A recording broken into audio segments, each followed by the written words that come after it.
la déclaration de projet est un outil puissant, on l'a vu, il existe d'autres outils qui peuvent avoir des impacts forts sur les équilibres locaux. Pascal Plancher va revenir sur 3 d'entre eux qui s'appuient eux aussi sur cette notion d'intérêt général. Le premier d'entre eux, c'est justement le projet d'intérêt général, qui est un outil qui facilite la réalisation de projets d'ouvrages, de travaux ou de protection, qui présente un caractère d'utilité publique en imposant la réalisation de ce projet aux collectivités, en l'inscrivant dans ces documents d'urbanisme. Puis l'expropriation, c'est une procédure qui permet à une personne publique de contraindre un particulier ou une personne morale à céder la propriété de son bien, moyennant le paiement d'une indemnité, pour réaliser ce projet qui sera dit d'utilité publique. Enfin, le droit de préemption urbain permet à son titulaire, collectivité ou État, de se substituer à un acquéreur et devenir ainsi propriétaire d'un bien pour conduire une opération d'intérêt général. Le propriétaire du bien n'est alors pas libre de vendre son bien à l'acquéreur de son choix et aux conditions qu'il souhaite. Alors, comment l'intérêt général et l'utilité publique sont-ils appréciés dans ces contentieux connexes au droit de l'urbanisme ? Est-ce la même analyse ? Observe-t-on les mêmes évolutions que pour la déclaration de projet ? Alors, au-delà de la déclaration de projet, que l'on a beaucoup évoquée, la notion d'intérêt général est elle aussi appréhendée dans d'autres contentieux en lien avec le droit de l'urbanisme, comme par exemple les déclarations d'utilité publique ou l'expropriation.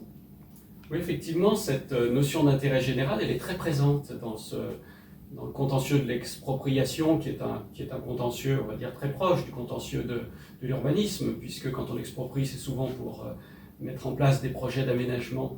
On le retrouve d'ailleurs à 2 niveaux, cette notion d'intérêt général, dans le raisonnement que le juge développe pour apprécier l'utilité publique d'un projet.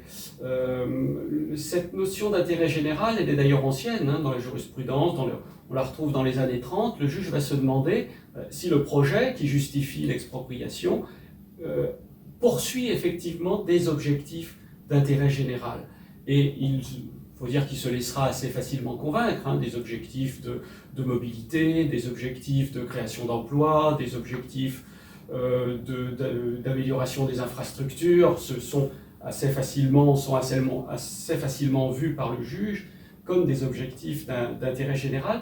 Il y a d'ailleurs assez peu de contentieux dans lesquels le juge va considérer qu'une opération n'est pas d'intérêt général. Il y a quand même un exemple assez intéressant il y a quelques années à propos d'un fameux projet rue des Carmes à Orléans. Il s'agissait de faire passer un tramway dans une rue, projet éminemment qui paraissait de façon évidente d'intérêt général, puisqu'il s'agissait de fluidifier la circulation dans la ville, d'améliorer les transports collectifs. Et pour autant, le juge va dire, mais il n'y a pas d'intérêt général suffisant. Alors pourquoi pas d'intérêt général suffisant ? Parce qu'en fait, pour réaliser ce tramway, il fallait... l'expropriation portait sur des bâtiments patrimoniaux, notamment sur des monuments historiques, et donc pour ce motif-là, l'intérêt général n'a pas été jugé suffisant. Justement, quelle place l'environnement occupe dans le bilan coût-avantage d'un projet ? Je dirais qu'il y a débat sur la question. Certains considèrent que le Conseil d'État est allé très loin, est allé à innover en intégrant complètement les inconvénients d'ordre environnementaux dans le bilan. Et puis d'autres estiment au contraire qu'il est resté plutôt timide. Il est vrai qu'on ne compte au jour d'aujourd'hui, en tout cas dans la jurisprudence du Conseil d'État, qu'une seule grande décision d'annulation d'un projet qui avait suscité une expropriation pour le coût environnemental qu'il représentait. C'est une ligne à haute tension dans le midi de la France qui passait par les gorges du Verdon. Et donc le juge, au regard de l'impact paysager, de l'impact sur la faune, de l'impact sur la flore, sur la biodiversité, considère qu'il n'y a pas d'utilité publique et donc va annuler la déclaration d'utilité publique pour ce motif-là et pour ce motif-là exclusivement. Alors, il y a d'autres arrêts où on retrouve évoquer les intérêts environnementaux, souvent avec le coût financier du projet. On le voit dans la fameuse affaire de l'autoroute transchablaisienne ou plus récemment dans un prolongement du contournement de Grasse qui a fait l'objet d'une annulation par par le juge. Et voilà, il ne faut pas oublier aussi que l'environnement, on le retrouve dans le raisonnement du juge un petit peu en dehors du bilan. Il a fait quelques progrès, notamment par le fait que le juge accepte maintenant, c'est un arrêt de 2018, que le principe de précaution, alors pas celui de la charte, mais celui identique du Code de l'environnement, soit mis en avant pour contester une déclaration d'utilité publique, ce qui permet notamment de vérifier à ce moment-là la suffisance de la fameuse séquence ERC. Éviter, réduire, compenser. Voilà, éviter, réduire, compenser. Et le rapporteur public, dans ses conclusions sur cet arrêt, explique bien que c'est un progrès parce que, et qu'il n'a pas voulu privilégier un raisonnement, et donc le Conseil d'État a suivi ces conclusions. On n'a pas voulu intégrer le principe de prévention et donc la suffisance de la séquence ERC dans le bilan lui-même, parce que ça aurait voulu dire que, le cas échéant, un bilan, enfin des mesures insuffisantes auraient pu être compensées par l'intérêt du projet. Voilà. Et puis, on voit apparaître aussi l'environnement dans le contentieux d'expropriation sous un autre angle, avec l'acceptation par le juge, la possibilité d'invoquer le principe de précaution, fameux principe de précaution, article 5 de la Charte.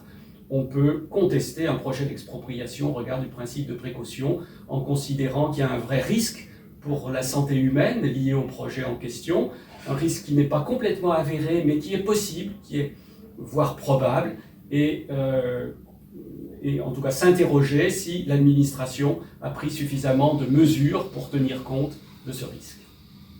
Pouvez-vous également nous dire quelques mots sur le bilan coût-avantage? Est-ce qu'il est utilisé, ce bilan, par les juges dans les contentieux sur les décisions de préemption urbaine et pour les projets d'intérêt général?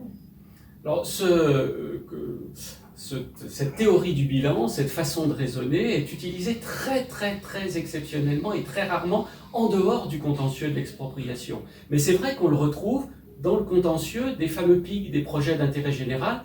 Alors pourquoi le juge a accepté dans ce cas-là? Eh bien parce qu'en fait, le texte lui-même qui définit le projet d'intérêt général renvoie à l'utilité publique du projet. Projet d'intérêt général, c'est un projet qui a une utilité publique, et donc on voit bien le lien avec les déclarations d'utilité publique. Par contre, dans le contentieux du droit de préemption, rien de tel. On peut même dire que le juge fait un contrôle qui est beaucoup moins poussé que dans la déclaration de projet. On va apprécier l'intérêt général, et le juge va non seulement se demander si le projet qu'a l'administration et qui justifie l'utilisation du droit de préemption, si le projet est suffisamment abouti et concret, mais il va aussi s'interroger pour savoir si ce projet est d'intérêt général, mais voilà, sans aller jusqu'à apprécier l'utilité publique du projet. Il y a d'ailleurs une décision, un arrêt récent de la Cour administrative d'appel de Lyon de 2021, où on voit dans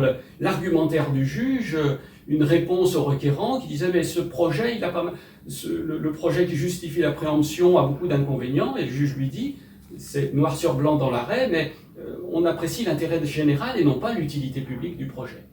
Je n'applique pas la théorie du bilan dans le contentieux du droit de préemption. Merci beaucoup. Je vous en prie. Au plaisir. Le professeur Planchet nous a beaucoup éclairé sur la notion d'intérêt général à travers les jurisprudences récentes. À la lumière de ces analyses, on peut émettre plusieurs conclusions. En premier lieu, il n'y a pas un intérêt général, mais une multitude d'intérêts généraux en fonction des contextes locaux. Il existe aussi peu de contentieux dans lesquels le juge considère qu'une opération n'est pas d'intérêt général. Puis, dans les dernières jurisprudences, le juge se rapproche de plus en plus d'une balance avantage-inconvénient pour définir l'intérêt général. Et enfin, la prise en compte des enjeux environnementaux pèse encore peu dans la balance des analyses des juges, mais le principe de précaution commence à faire son apparition dans les dernières décisions. La loi dite Climat et Résilience du 22 août 2021 a porté le principe de limitation de consommation des espaces agricoles, naturels et forestiers et définit également les objectifs de zéro artificialisation nette à horizon 2050. Ces évolutions législatives permettront certainement de faire évoluer encore les décisions des juges. Il sera opportun de faire le point dans quelques années pour voir comment la jurisprudence a évolué. Rendez-vous dans 5 ans.